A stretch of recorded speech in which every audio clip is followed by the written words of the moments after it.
Back to my channel. मैं हुमानी और आपका स्वागत है मेरे चैनल पर। तो जैसा कि आप जानते हैं करवा चौथ है कल, और तैयारी तो इस बार कुछ ऐसी खास नहीं हुई है क्योंकि खाना छोटा है तो उसके हिसाब से ही सब काम करना पड़ता है। और मेरी कुछ जब से घर से आई हूँ तब से तबीयत भी थोड़ी सी ऐसी चल रही है। घर से तो ठीक ही आई थी बट पता नहीं हाँ कि मुझे हर बार जब भी मैं घर से आती हूँ मुझे क्या हो जाता है। एक बार मैं ज़रूर बीमार होती हूँ, फिर मौसम भी थोड़ा चेंज हो रहा है इस वजह से खाना तो अभी सो रहा है। और मेरा रूम अभी कुछ फैला फैला सा हो रहा है क्योंकि कपड़े नहीं सूख पा रहे। मेन प्रॉब्लम ड्रायर से सुखाती हूँ काना के कपड़े। और छोटी मोटी तैयारी है जो मैं करनी स्टार्ट करूँगी। सबसे पहले मैं अपनी तैयारी कर लेती हूँ मेन क्योंकि आज का दिन भी आधे से ज़्यादा जा चुका है। अब 2:15 बज रहे हैं और शाम ऐसी हो जानी है। खाना भी उठता रहता है बीच बीच में, तो इसलिए बिल्कुल भी टाइम नहीं मिल पाता है किसी चीज़ को। खाना के उठने के बाद मेरा 1 घंटा ऐसे ही ख़राब हो जाता है। और फिलहाल तो ये सो रहा है, लेकिन अभी इसको फीड करा के फिर मैं अपनी हेयर वॉश करूँ क्योंकि कल थर्सडे है तो कल भी हेयर वॉश भी नहीं हो पाएगा। तो चलिए मिलती हूँ आपसे थोड़ी देर में, तब तक मैं कर लेती हूँ अपने 1-2 काम। कपड़े भी तैयार नहीं हुए हैं तो मैंने बस ब्लाउज़ अपना लूज़ कर लिया हल्का सा, क्योंकि हल्का सा डिलीवरी के बाद मेरे को ना, मैं इतनी मोटी तो नहीं हुई लेकिन फिर भी ना मेरे को हल्का सा ना मतलब कपड़े आ नहीं रहे हैं। तो वैसे तो सारे कपड़े आ रहे हैं लेकिन ब्लाउज़ मेरे को फिट नहीं हो पा रहे। वो हल्के से मैंने लूज़ करी, एक सिलाई उनकी जो एक्स्ट्रा लगी होती है वो खोल ली है। और मेरे को समझ नहीं आ रहा वैसे फिर भी मेरे को मैं क्या कल पहनूँ, क्योंकि कुछ ऐसा मतलब जैसे एक वाइब होती है ना फेस्टिवल वाली, वो इस बार आ ही नहीं रही है। क्योंकि एक तो घर में कंस्ट्रक्शन का काम हो गया है शुरू। मतलब जब मैं घर गई हुई थी तो यहाँ पे एक्चुअली आपने नोटिस किया होगा कि मैं और मेरी जो जेठानी है मतलब हम एक ही फ्लोर पे रहते हैं। तो एक रूम उनके पास है, एक रूम मेरे पास है। तो ऐसे ना एक रूम में आगे बच्चों से प्रॉब्लम हो सकती थी, होने लगी थी। मतलब मेरे पास तो खाना आ गया है तो, और वो भी अभी प्रेग्नेंट है तो उनको भी अभी उनका डिलीवरी टाइम भी पास है तो प्रॉब्लम होने लगी थी। तो अब ऊपर फिर जब मैं गई हुई थी तो ऊपर इन्होंने एक और फ्लोर बना दिया है। मतलब अभी कंस्ट्रक्शन चल रहा है, उसमें भी लेंटर पड़ गया है, रूम सेपरेशन हो गया रूम का, और किचन बन गई है, टॉयलेट, मतलब एक स्ट्रक्चर जो होता है वो पूरा कंप्लीट है। अभी फिनिशिंग होनी बाकी है, देखते हैं फेस्टिवल्स के बाद फिनिशिंग होगी या कैसे होगी, क्योंकि अभी घर में जापे का टाइम भी आने वाला है तो उस बीच में भी शायद ना कुछ ऐसा काम हो। तो अभी ये कंडीशन है घर की। और देखो आप सारी पीओपी वगैरह भी ऊपर लेंटर डलने की वजह से सब हट गई है, इस रूम की भी और दूसरे वाले रूम की भी। तो अभी ये हालत है घर की।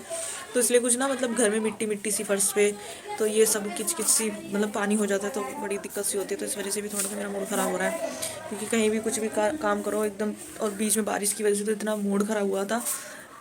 मतलब पानी और फिर टाइलों के ऊपर वैसे जल्दी से ऑब्जर्व नहीं करती हैं टाइलें, पोछा वगैरह लगाओ तो आप, तो ये सब चीज़ें चल रही हैं साथ साथ। तो फिर भी त्यौहार हैं, सेलिब्रेट करेंगे जैसे भी कर पाएंगे। बाकी आई होप अच्छे जाएं इस बार की फेस्टिवल सारे, और आई होप नेक्स्ट ईयर की और भी अच्छे जाएं जब हम ऊपर शिफ्ट हो जाएंगे, ऊपर शिफ्ट होंगे। देखो अगली दिवाली तक तो हो ही जाएंगे मे बी, क्योंकि फिनिशिंग में धीरे धीरे कराएंगे, टाइम लगता है उन सब चीज़ों, क्योंकि 1-2 महीने का वैसे ही ब्रेक हो जाएगा बीच में त्योहारों की वजह से। और हो ही जाता है कई बार, क्योंकि कुछ रीजंस होते हैं, कई बार काम अटक जाता है ना। तो चलो मैं कर लेती हूँ अपना थोड़ा काम। और सबसे पहले मैं आपको दिखा देती हूँ मैं क्या क्या लेके आई हूँ। मैंने मम्मी को भी कुछ सामान नहीं दिखाया, टाइम ही नहीं मिल पाता है बिल्कुल भी। कल मार्केट से आई भागे भागे, खाना रोने लगा था तो बस उस चक्कर में सामान भी नहीं दिखा पाई। पहले मैं आपको दिखा देती हूँ, फिर मम्मी आएंगी, मम्मी को भी दिखा दूँगी, क्योंकि फिर वो सोचेंगी कि मैंने उनको कुछ भी नहीं दिखाया मैं क्या लेकर आई हूँ।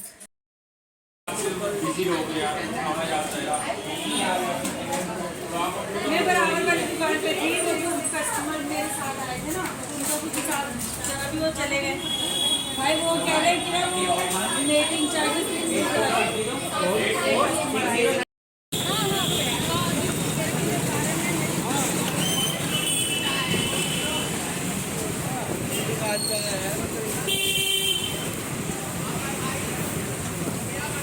तो मैं ज़्यादा कुछ नहीं लेकर आई थी मार्केट से, और जो बस नेसेसरी सामान होता है उतनी लेकर आई थी। नेपकिन ख़त्म हो गया था रेड कलर का। एक लिपस्टिक ले आई थी, ये लिपस्टिक क्रेयॉन है, मैं फ़र्स्ट टाइम यूज़ कर रही हूँ इसे, ऑनलाइन कुछ भी नहीं मंगाया। तो ये है ग्लैम 21 का क्रेयॉन, लिप क्रेयॉन, इसके साथ से शार्पनर आएगा। और एक काजल ले लिया था मैंने।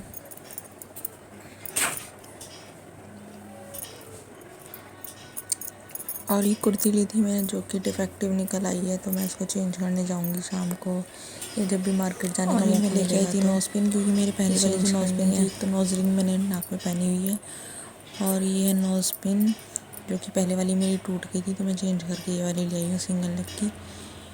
पहले भी मैं ऐसे ही पहनती थी, बट मैं पहले बहुत छोटे वाला नग पहनती थी, ये थोड़ा ठीक ठाक नग है। और ये बस पायल है, और जो बिछिया बोलते हैं कुछ लोग चुट्टी बोलते हैं, तो हम लोग चुट्टी बोलते हैं। तो ये सब लेकर आई थी मैं मार्केट से। और ये है मेरी टोरिंग, जो मेरा काफ़ी टाइम से मन था ऐसे सिंपल से पहनने का, क्योंकि जो ऊपर से डिज़ाइन वाली होती हैं पैरों में, कई बार चप्पलों में उलझ जाती हैं। और ये स्लीपर्स ले आई थी मैं, क्योंकि मेरे ये वाले स्लीपर्स थोड़े ऐसे ही हो रहे हैं, तो मैंने सोचा कि कभी एकदम से टूट जाएं और मैं मार्केट ना जाऊं, कान्हा की वजह से पॉसिबल नहीं हो पाता है। मेरा बाबू ही उठ गया, अब इसको फीड कराया, अब ये हिलने लगा है, पता नहीं सोएगा या जागेगा, इसका कोई भरोसा नहीं रहता। कान्हा आई थिंक सो जाएगा। क्यों ऐसा करते हो, क्यों ऐसा करते हो, क्यों ऐसा करते हो आप?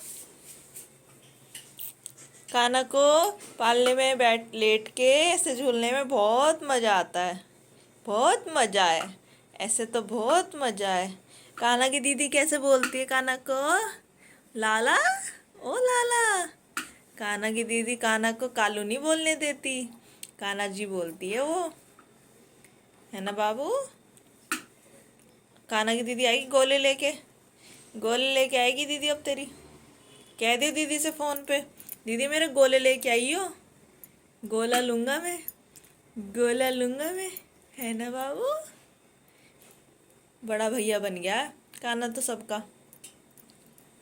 कान्हा ने कुछ भी काम नहीं करने दिया, बस कपड़े धोए हैं थोड़े से मैंने, और ऑयलिंग करी है बालों में। सर धोने का भी कोई प्लान नहीं है, कल सुबह धुलेगा, चाहे थर्सडे है चाहे कुछ भी हो, क्योंकि कान्हा को चाहिए दूध, और दूध हम पिला नहीं सकते गीले सर में। कान्हा फिर हल्ले मचाएगा घर में, है ना? और मेहंदी कैसे लगाऊं मैं? लगा लूं? नहीं, बता दे। कभी तू शोर मचाए मेहंदी लगाते ही, मुंह बना रहा है गंदा बाबू। और मैंने कान्हा को पालने में सुलाकर लगा लिए पैरों पर मेहंदी, और इस बार तो हाथों पर बस ऐसी लगी है कुछ, मतलब ना के बराबर ही, सिर्फ पोरवे रचाए थे, और वो भी कान्हा की वजह से तुरंत के तुरंत धोने पड़े। इसको पता नहीं क्या याद आ गई, ये इतनी सी मेहंदी मैंने हाथ पे लगाई थी, इसको पता नहीं क्या लगा और रोने लग गया तभी, और फिर मेरे को धोनी पड़ी साथ के साथ ही। तो व्रत करने से पहले मुझे उठी चाउमीन खाने की क्रेविंग, तो बस अभी उसी को एंजॉय कर रही हूँ। कान्हा से हाय, हेलो करो। हेलो नहीं करते आप? कान्हा बिजी है अभी झूलने में। इस बार मैंने नाम नहीं लिखा है इनका, क्योंकि मेहंदी ऐसी लगाई है, तो बस ऐसे दिमाग में आया कि मैं इस बार कान्हा के डैडी लिखती हूँ, तो वही लिख लिया। और ये फूल मैंने बनाया था, और इसके बाद कान्हा रोने लगा था। ये पैरों की मेहंदी सूख चुकी है थोड़ी थोड़ी। अब बन रहा है हमारा डिनर, तो डिनर में बन रहा है आज बैंगन का भरता,